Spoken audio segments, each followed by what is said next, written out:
Guys, so 15.1 is after coming around. It's after coming around pretty quickly, and just as I thought things were going to be mixed up a little bit. I didn't think previous years were going to be an exact indicator of what was going to come up. So you've seen two-part workouts. We may see, some.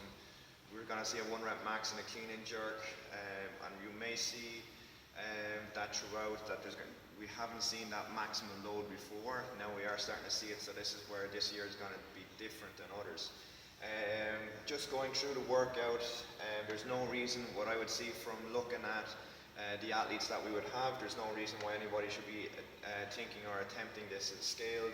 Everybody should be able to get through toes to bars, deadlifts, and the snatches at the weight required. The weight required, we are looking at a minimum of 52 kilos for men. So I would recommend that you would, if you have got fractionals, instead of going 52.5 plus collar weight, I would just look at 52 if you can get 2 1 kilo plates in your collars. Girls, you're looking at 34 kilos is the minimum. If you haven't got the fractionals to get to 34, then you're going to have to go that little bit heavier, 35 with a ladies bar. With the workout itself, we're going to look through warm up, how to prep for it, and then we're going to look at the strategy on it itself, okay? So I myself haven't done this workout just yet, and I probably won't be doing it as I'm not meant to be going overhead with a shoulder injury, so that's yet to be decided. So I haven't attempted it, but this is exactly how I would approach it.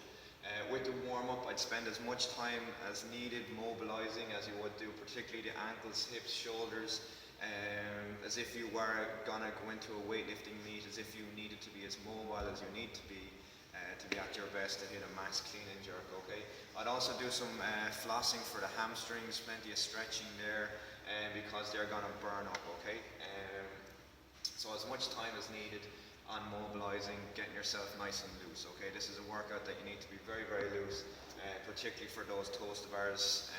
The freer your hamstrings are, the straighter your legs are going to be, the more open your shoulders are, the better that pull through will be, okay? So mobility and mobilizing is going to be massive. The second part is going to be, I suppose, we'll spend up to 20 minutes on it.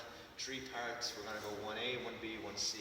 So I just want you to, as you would, build up to not a 1 rep max clean and jerk, because you're not going to get probably near that weight, but somewhere close to your 1 rep max, and try to just make it feel good, grease the groove there. So maybe you might start off with whatever weight's on the bar, just do 1 or 2 reps. Then I want you to go through maybe 10 pull-throughs, just working on that hollow body position that's going to translate over to the toes to bars, which is going to really be very good for the shoulders. And then what I want to see you do is around 5 to 10 heavy Russian swings with each set, and that's going to really start to fire up that posterior chain, because that's going to get hammered through the deadlifts and the snatches, okay? Your lower back and hamstrings will get fried on this if you don't have them really, really warm. So I'd spend maybe 20 minutes just going a clean and jerk, pull-throughs, Russian swing. Go heavier with a clean and jerk and start building up that way. So you're kind of looking at maybe 6 to 7 rounds there, where you're going progressively heavier with the clean and jerk, building to a heavy single. Pull-throughs going 5 to 10 reps, again, every single time.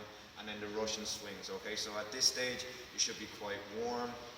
Definitely should be getting a little bit of a sweat on, but we need to get that heart rate up quite elevated before we get stuck into that 9-minute AMRAP, okay? So what we're gonna do is, once you've kind of hit whatever your max weight is gonna be on that single within that 20-minute time frame, immediately just bring the bar straight back down to get everything set up. Get your barbell set up for the snatch. So guys, you're going to have 52, girls, you're going to have 34. What I want you to do there is at around an 80% pace, is just go through 5 toes to bars, 3 snatches, and then I want you to do 50 double unders, okay? Double unders will accelerate your heart rate immediately, okay? It's really, really good. It's going to help get everything going, particularly the shoulders, but most important, I'm worried about the heart rate. So 5 toes to bars, 3 snatch, and 50 double unders, 4 rounds at around an 80% pace. This is really going to bring on a good sweat. What I want you to do then, once you've got the 4 rounds done, is rest 4 to 5 minutes, okay? Get yourself completely prepped. If it's shirt off, shirt on, whatever way you want to be, make sure you're prepped, okay? After about 4 minutes of rest, after hitting that small little Metcon, we're gonna go 3, 2, 1, go.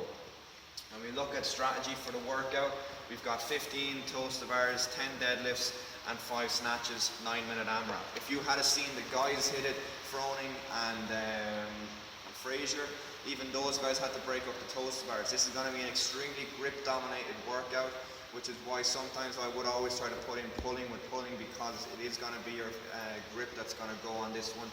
And the thing is that we have to manage it and be smart, because going into part B on this workout, if you haven't got a good grip going to pull underneath that barbell on the third pull, it's going to be very, very difficult. So I'm starting off, everybody, okay? Even Hillary's going to be going at this one, a little spider monkey. You're starting with the toes to bars 8 and 7, okay? Literally do 8 toes to bars, drop straight down, 3, 2, 1, you're back up for 7, okay? That amount of time that you waste is gonna really add up, because if you hit those workouts or hit those toes to bars unbroken too soon, you're gonna be resting an awful long time later on. So you're starting 8 and 7. The deadlifts should stay unbroken throughout. The snatches, now in our last training camp we did work on snatches, rowing the snatches, power snatches, squat snatches, all the different movements to try to hit in Metcons, if you remember. This is definitely going to be a power snatch, okay? So we're working on that first and second pull, getting to the hip, catching high, but you're going to bring the bar back down to the hip before going to the floor. I would start maybe the first couple of sets hitting that unbroken, but then once your grip starts to go a little bit, I would move straight to singles. Snatch it, drop it, snatch it, drop it, because you're going to be quite fatigued having to bring that bar down under control, and going in singles is not going to be significantly slower.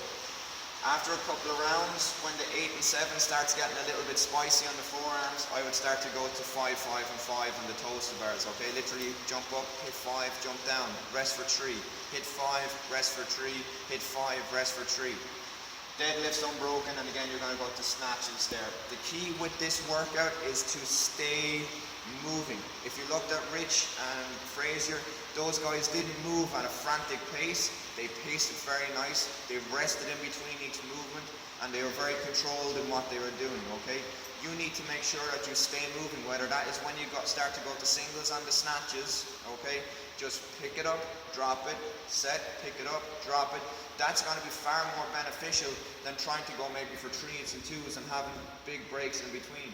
The toes to bars, when you break them up, and you will have to break them up, do not try to, be Superman on these and try to stay on that bar, because it will cost you dearly later on.